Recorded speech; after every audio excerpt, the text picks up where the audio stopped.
I have lived long enough to know that the smile on your face can become a mask, and the hand you extend too freely can sometimes come back empty. We have been taught that friendliness is the open door to acceptance, the sweet fragrance that makes people lean close.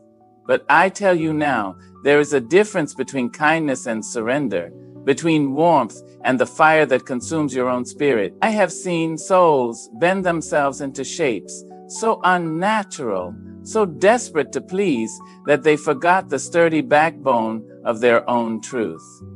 And so, I come to remind you, with love and with firmness, that every yes you give without thought is a little thief, stealing the dignity you were born with. You see, being too friendly is not simply about manners. It is about permission. It is about who you allow to enter the sacred garden of your life, who you trust with the soil where your dreams grow. And sometimes, my friends, we must learn to guard that soil as fiercely as we guard our breath. The cost of over-friendliness is a debt that too many of us have been paying without ever counting the coins. We hand over our time, our energy, our attention, and we do it with a smile so wide it begins to ache at the corners. We let our laughter fill the silence when we should let the silence teach. We offer our yes like loose change tossed into a crowd, hoping it will buy us love, hoping it will purchase peace, but instead it makes us poor in spirit. Too often, I have seen people, good people, generous people, stretch themselves thin like cloth, worn down until the threads are bare, just to keep others warm. And I have asked myself, what happens to the cloth when it has no fabric left for itself? It tears, it frays, it disappears. That is the cost, my dears. That is the cost of being too friendly. Friendliness, when untethered, becomes a performance. And performances have an audience that claps today and forgets tomorrow. There is a danger in confusing kindness with compliance, and I have lived long enough to know that people will gladly take what you offer without ever asking if you have enough left for yourself. They will drink from your well as though it has no bottom, and when the water runs dry, they will turn and walk away in search of the next fountain. Do not let them drain you until your voice is hoarse, until your spirit is weary, until your very name feels like a burden you have given away. Every smile should not be for sale. Every hand extended does not need to be held. I have watched men and women exhaust themselves in the name of being liked, thinking that the more agreeable they became, the more valuable they would seem. But value is not born from how easily you bend. It is born from how firmly you stand. When you are too friendly, you risk erasing the sharpness of your outline, blurring the image of who you are until you are no longer recognizable, even to yourself. And I say to you, it is a tragedy when a soul cannot recognize its own reflection, when a spirit cannot hear the sound of its own voice above the noise of pleasing others. That is the high price of over-friendliness. It robs you of your own company. It silences the music that belongs to you alone. Think of yourself as a house. A house may open its windows to let in the air, may open its doors to welcome its neighbors, but it does not remove its walls for fear of appearing closed. Without walls, there is no shelter, and without shelter, there is no rest. If you are always open, always available, always giving, then where is the place for you to sit and be replenished? Where is the place for your dreams to be safe? When you are too friendly, you risk turning your house into a station where anyone may pass through, but no one truly stays. I have learned that not every smile deserves your own. Not every hand deserves your handshake. Not every story deserves your ear. This is not cruelty, this is wisdom. It is understanding that your life is precious, and precious things are not scattered in the street for every passerby to trample. They are kept with care, offered with discernment, given to those who will treasure them. To be too friendly is to cheapen your own worth, to put a diamond in a child's toy box and then wonder why it was not admired. But to choose wisely, to give your warmth with intention, is to remind the world that you are not an endless resource, but a sacred one. So let us be kind, yes, but let us not be consumed. Let us be open, yes, but let us not be emptied. For when we mistake friendliness for virtue, we lose the balance that gives us dignity. And I tell you, there is no friendship, no companionship, no fleeting applause that is worth the sacrifice of your own soul. That is the cost of over-friendliness, and it is too expensive a price to pay. True kindness does not mean saying yes to everything. It means respecting ourselves enough to say no when needed. There is a lie whispered in our ears from childhood that to be good is to always be agreeable, that to be loved is to always be available. We are told that to be gentle is to give endlessly, to offer our time, our energy, our very hearts, until we are left with nothing but the shadow of who we once were. But kindness is not weakness, and compassion is not submission. There is a strength in drawing the line, in standing tall and saying, I will give, but I will not give myself away. For a yes without boundary is not love, it is surrender, and surrender is not the soil where respect grows. I have seen the difference between a kindness that heals and a kindness that wounds the giver. The first is rooted in choice, in the quiet dignity of deciding where your energy flows. The second is a desperate attempt to keep the peace, to please the crowd, to be seen as gentle even as your own spirit cries out in exhaustion. The danger lies in forgetting that you are human, not an endless river. Even rivers have banks that hold their power in place, that guide their waters so they do not spill and destroy. Without banks, a river is a flood. Without boundaries, kindness becomes chaos, swallowing the very one who offers it. There is courage in the word no. It is small, sharp, and mighty, a word of 2 letters, yet heavy enough to carry the weight of self-respect. Saying no does not strip us of our kindness. It defines it. It tells the world, I choose when to give, and I choose when to keep. It declares that kindness offered freely, without pressure, without guilt, is worth more than 1,000 acts performed out of fear. And if someone cannot love you because you refuse to be at their beck and call, then what they sought was not love, but convenience. You are not a convenience store. You are a temple, and every temple must guard its gates. I have watched women and men who believed that being endlessly accommodating would earn them loyalty. Instead, it earned them exploitation. I have seen them stand with smiles painted on their faces, while inside their hearts carried the weight of unspoken resentment. And I have wondered, what kind of kindness leaves a person depleted, resentful, invisible? That is not kindness at all. It is self-betrayal dressed in politeness. True kindness has no resentment in it, for it is given by choice, not by force. It is the hand that gives because it wishes to, not because it fears the consequence of refusal. To respect ourselves enough to say no is to teach others how to love us. If we never close the door, if we never set the boundary, then we cannot expect others to understand where our sacredness begins. People learn from what we allow. If we show them that our time can be wasted, they will waste it.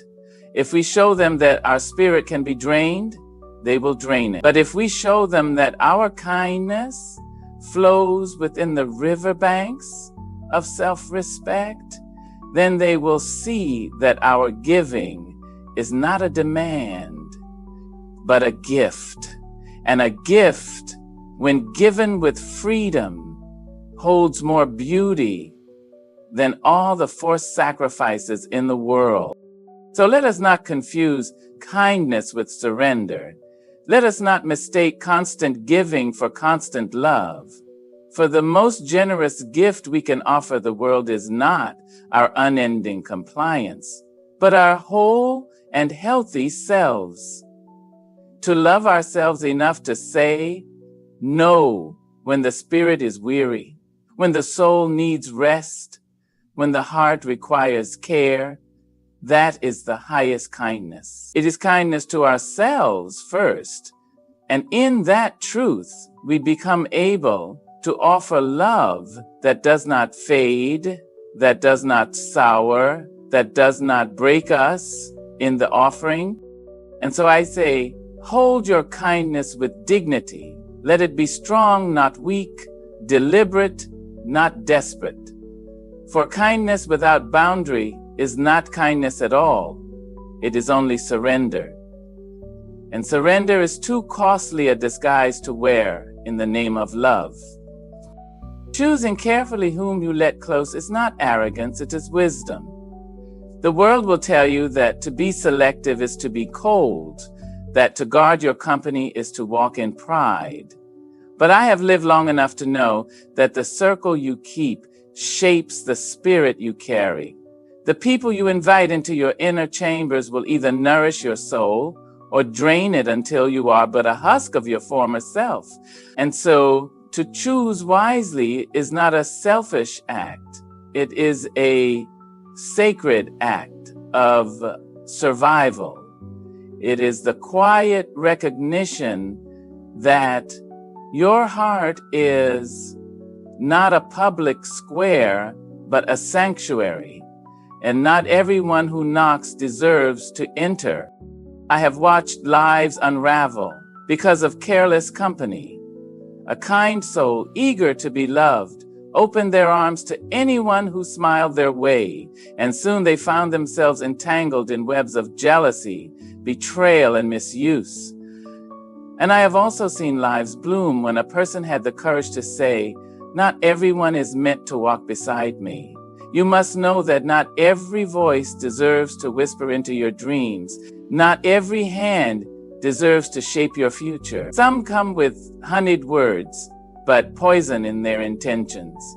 And if you are not vigilant, you will find yourself drinking bitterness from the very cup you thought held sweetness." To choose carefully is to remember that friendships, partnerships, and companionships are not accidents, but investments. Every soul you invite close is a seed planted in the garden of your life. Some seeds will grow into mighty oaks, giving shade and strength across the years. Others will sprout weeds that choke the beauty around them. And though it may hurt, you must learn to pull the weeds before they strangle your harvest. To tend your garden is not cruelty, it is care. To protect your soil is not arrogance, it is wisdom. I have walked into rooms where my spirit felt small, and I have walked into others where my soul expanded with joy. The difference was not in the walls or the ceilings. It was in the company. Energy is contagious, and when you let the wrong energy too near, it will seep into your bones, heavy as iron. You will find yourself weary without knowing why, anxious without cause, doubting without reason. But when you walk with those who uplift you, who challenge you to grow, who honor your worth without trying to diminish it, then your spirit takes flight. That, my friends, is the power of selection. And hear me now.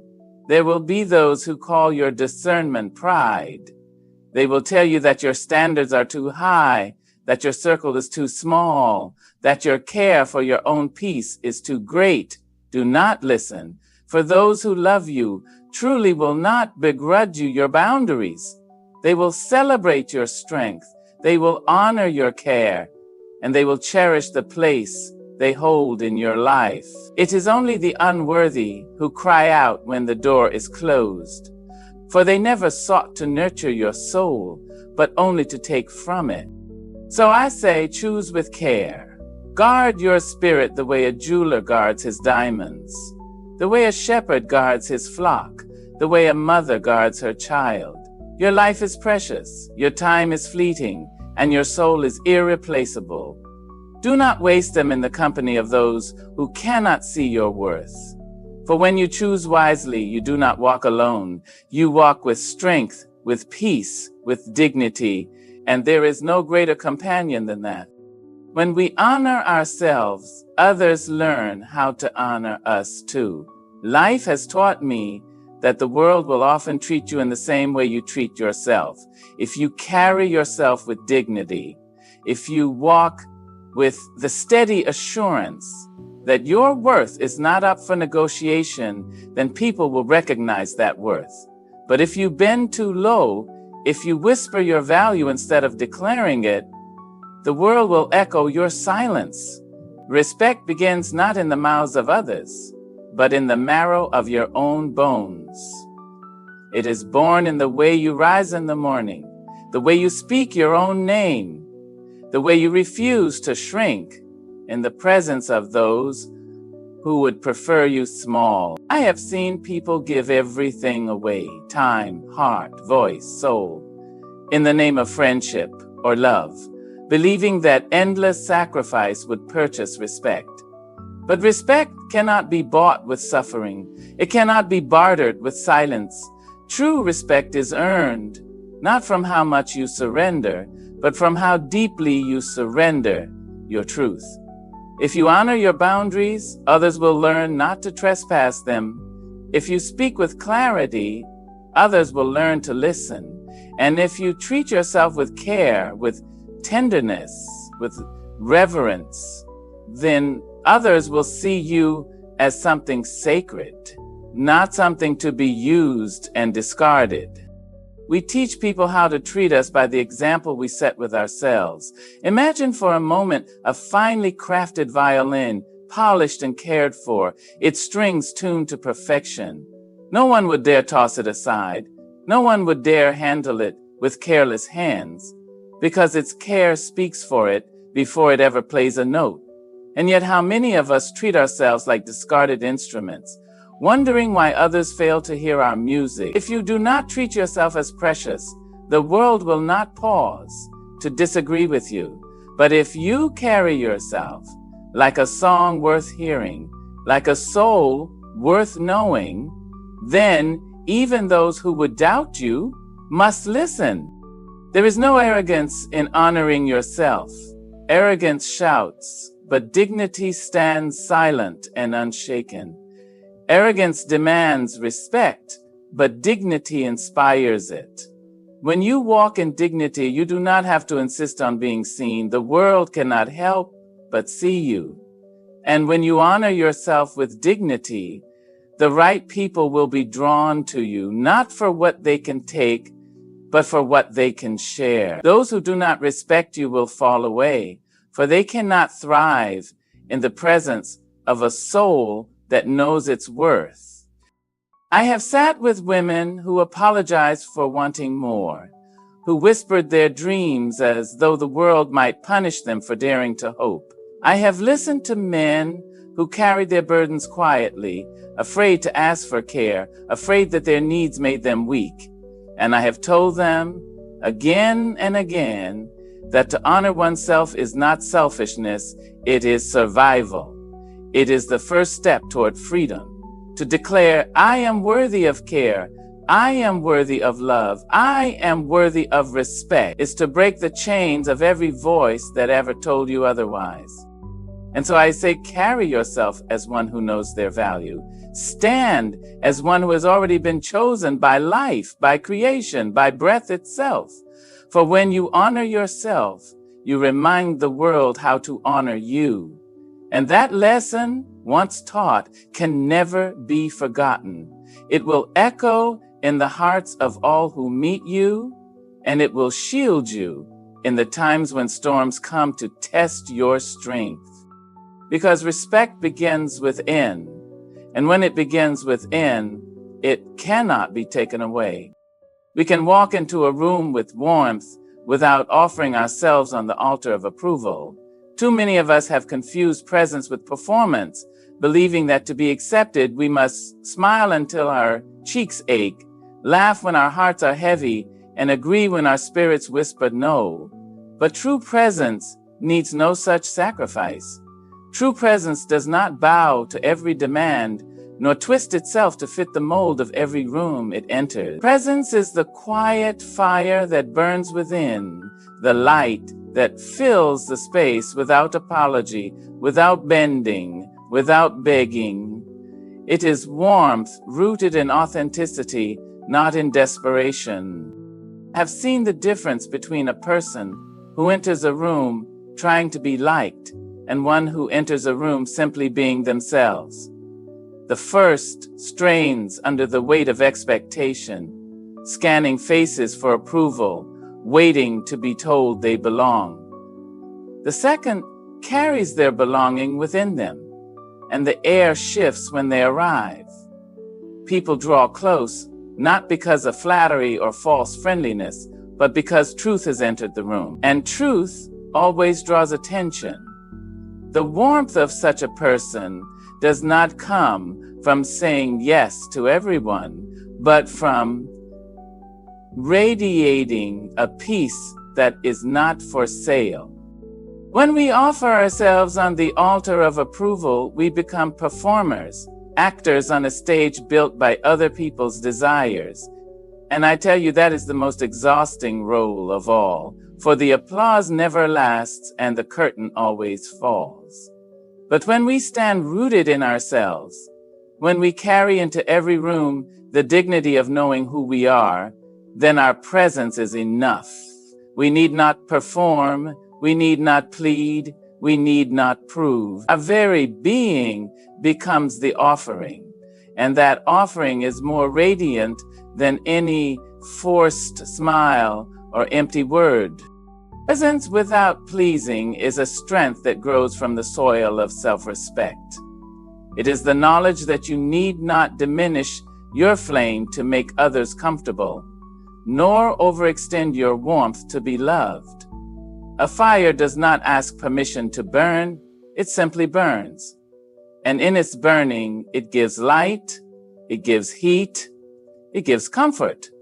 But it does not apologize for being fire. So too must we learn to be, carrying our warmth into every room, giving freely, but never desperately, shining brightly, but never dimming for those who fear the light. I have walked into spaces where I knew I would not be celebrated, yet I carried myself as though I were already crowned. And I have watched how even those who doubted me straightened their backs, adjusted their tone, and reconsidered their words. For when you are not begging to be seen, people cannot help but see you. When you are not pleading to be heard, your silence speaks louder than shouts. Such is the power of presence that is whole, presence that is rooted, presence that is free from the chains of constant approval. And so I say, let your warmth be authentic, not a bargain struck for affection. Walk into every room not as one who hopes to be chosen, but as one who knows they already are. For when your presence is true, when your spirit is steady, when your dignity is unshaken, the world will feel your fire. And that fire, my friends, will need no applause to prove it is real. Because presence is not a performance. Presence is power. And that power belongs to you.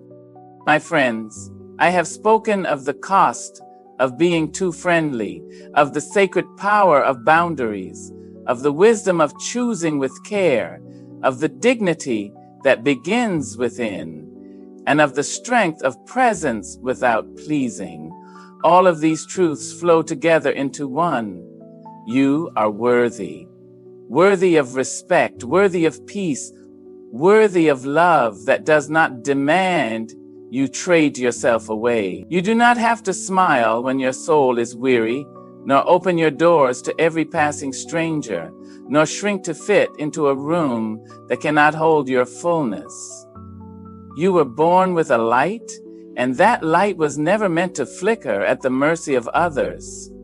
It was meant to burn, steady, to guide.